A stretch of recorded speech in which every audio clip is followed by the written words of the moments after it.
ആകാശവാണി. നമസ്കാരം. പ്രത്യേക വാർത്താ ബുള്ളറ്റിൻ വായിക്കുന്നത് ശ്യാമ. രാഷ്ട്രപുരോഗതിയുടെ ചാലകശക്തികളാണ് സ്ത്രീകളെന്ന് പ്രധാനമന്ത്രി നരേന്ദ്രമോദി. മധ്യപ്രദേശിലെ ധാറിൽ സ്വസ്ഥ് നാരി സശക്ത് പരിവാർ അഭിയാനും 8ാമത് രാഷ്ട്രീയ പോഷൺ മാസാചരണത്തിനും തുടക്കം കുറിക്കുകയായിരുന്നു പ്രധാനമന്ത്രി. സ്ത്രീകൾക്കും കുട്ടികൾക്കുമായി രാജ്യത്തെ ആരോഗ്യ കേന്ദ്രങ്ങളിൽ 1 ലക്ഷത്തിലധികം ആരോഗ്യ ക്യാമ്പുകൾ ഇതോടനുബന്ധിച്ച് അടുത്ത 2 ആഴ്ചയ്ക്കിടെ സംഘടിപ്പിക്കും. വളർച്ച, ക്ഷയരോഗം, മറ്റ് രോഗങ്ങൾ എന്നിവ തുടക്കത്തിലെ കണ്ടെത്തുന്നതിനും മാതൃശിശുക്ഷേമം ഉറപ്പുവരുത്തുന്നതിനും ഇതിലൂടെ സാധിക്കും. ക്യാമ്പിലെത്തുന്ന സ്ത്രീകൾക്ക് ചികിത്സയും മരുന്നും സൌജന്യമായിരിക്കുമെന്നും പ്രധാനമന്ത്രി പറഞ്ഞു. ഗോത്രവർഗ മേഖലകൾ കേന്ദ്രീകരിച്ചുള്ള ആദ്യ സേവാ പർവിനും പ്രധാനമന്ത്രി ചടങ്ങിൽ തുടക്കം കുറിച്ചു. ധാർ ജില്ലയിലെ ഭൈൻസോല ഗ്രാമത്തിൽ സ്ഥാപിതമാകുന്ന രാജ്യത്തെ ആദ്യ PM മിത്ര പാർക്കിന്റെ ശിലാസ്ഥാപനവും പ്രധാനമന്ത്രി നിർവഹിച്ചു. സ്വച്ഛതാ ഹി സേവ ക്യാമ്പയിൻ 9ാം പതിപ്പിന് രാജ്യത്ത് തുടക്കമായി. 15 ദിവസത്തെ ക്യാമ്പയിനിലൂടെ ശുചിത്വം, മാലിന്യ സംസ്കരണം തുടങ്ങിയവയുടെ പ്രാധാന്യത്തെക്കുറിച്ച് ജനങ്ങളിൽ അവബോധം സൃഷ്ടിക്കുക എന്നതാണ് ലക്ഷ്യമിടുന്നത്. ഗാന്ധി ജയന്തി ദിനമായ ഒക്ടോബർ 2 വരെ നീളും. ക്യാമ്പയിന്റെ ഭാഗമായി രാജ്യത്തുടനീളം ശുചിത്വ യജ്ഞങ്ങൾ സംഘടിപ്പിക്കും. ക്യാമ്പയിന്റെ ഭാഗമായി ആകാശവാണി തിരുവനന്തപുരം നിലയത്തിൽ ഇന്ന് സ്വച്ഛതാ ഹി സേവ പ്രതിജ്ഞയെടുത്തു. അമീബിക് മസ്തിഷ്ക ജ്വരം കേരളത്തിന്റെ ആരോഗ്യമേഖലയിൽ സൃഷ്ടിക്കുന്ന പ്രതിസന്ധികൾ സംബന്ധിച്ച പ്രതിപക്ഷത്തിന്റെ ഉപക്ഷേപം നിയമസഭ ചർച്ച ചെയ്ത് തള്ളി.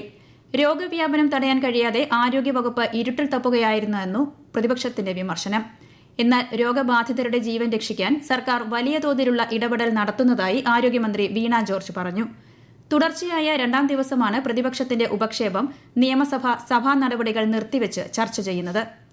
പമ്പ തീരത്ത് ഈ മാസം 20-ന് ആഗോള അയ്യപ്പ സംഗമം സംഘടിപ്പിക്കാൻ തിരുവിതാംകൂർ ദേവസ്വം ബോർഡിന് അനുവാദം നൽകിയ കേരള ഹൈക്കോടതി വിധിയിൽ ഇടപെടാൻ വിസമ്മതിച്ച് സുപ്രീംകോടതി.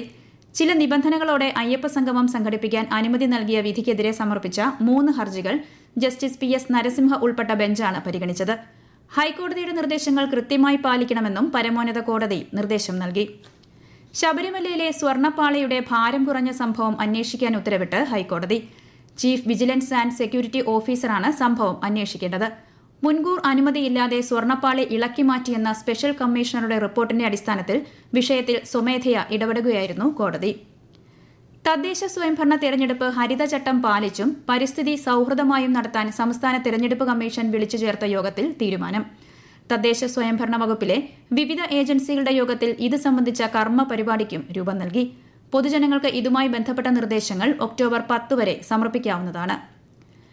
പ്രധാനമന്ത്രി നരേന്ദ്രമോദിയുടെ 75ാം ജന്മദിനാഘോഷങ്ങളുടെ ഭാഗമായി പേരൂർക്കട PM ശ്രീ കേന്ദ്രീയ വിദ്യാലയത്തിൽ പ്രധാനമന്ത്രിയുടെ ബാല്യകാലം പ്രമേയമാക്കി ചിത്രീകരിച്ച ചലോ ജീത്തേ ഹേ എന്ന ബയോപിക് ഷോർട്ട് ഫിലിമിന്റെ പ്രദർശനം നടന്നു.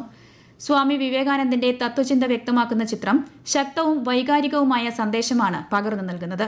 75ാം ജന്മദിനത്തിൽ ഇന്ത്യയിലും വിദേശത്തു നിന്നും ലഭിച്ച ആശംസകൾക്കും അനുഗ്രഹങ്ങൾക്കും സന്ദേശങ്ങൾക്കും പ്രധാനമന്ത്രി നരേന്ദ്രമോദി നന്ദി രേഖപ്പെടുത്തി. ജനങ്ങളുടെ വാത്സല്യം തന്നെ പ്രചോദിപ്പിക്കുകയും ശക്തിപ്പെടുത്തുകയും ചെയ്യുന്നുവെന്ന് സോഷ്യൽ മീഡിയ പോസ്റ്റിൽ പ്രധാനമന്ത്രി പറഞ്ഞു. വിവിധ സാമൂഹിക സേവന സംരംഭങ്ങൾ ഏറ്റെടുത്തതിന് പൌരന്മാരെ അദ്ദേഹം അഭിനന്ദിച്ചു. പ്രധാനമന്ത്രി നരേന്ദ്രമോദിയുടെ ലക്ഷ്യം വികസിത ഭാരതമാണെന്ന് കേന്ദ്ര സഹമന്ത്രി ജോർജ് കുര്യൻ. തിരുവനന്തപുരത്തെ BJP സംസ്ഥാന ഓഫീസിൽ മീറ്റ് ദ ലീഡർ പരിപാടിക്ക് തുടക്കം കുറിക്കുകയായിരുന്നു അദ്ദേഹം. കേന്ദ്ര സർക്കാരിന്റെ ക്ഷേമ പദ്ധതികളും സേവനങ്ങളും ജനങ്ങൾക്ക് ലഭ്യമാക്കുന്നത് ലക്ഷ്യമിട്ട് എല്ലാ ആഴ്ചയും നടക്കുന്ന പരിപാടിയിൽ കേന്ദ്രമന്ത്രിമാരും പാർലമെന്റ് അംഗങ്ങളും അടക്കമുള്ള BJP നേതാക്കൾ പങ്കെടുക്കും. സമുദ്രാധിഷ്ഠിത സാമ്പത്തിക വളർച്ചയുമായി ബന്ധപ്പെട്ട 2 ദിവസത്തെ കേരള യൂറോപ്യൻ യൂണിയൻ കോൺക്ലേവിന് മറ്റന്നാൾ തിരുവനന്തപുരത്ത് തുടക്കമാകും.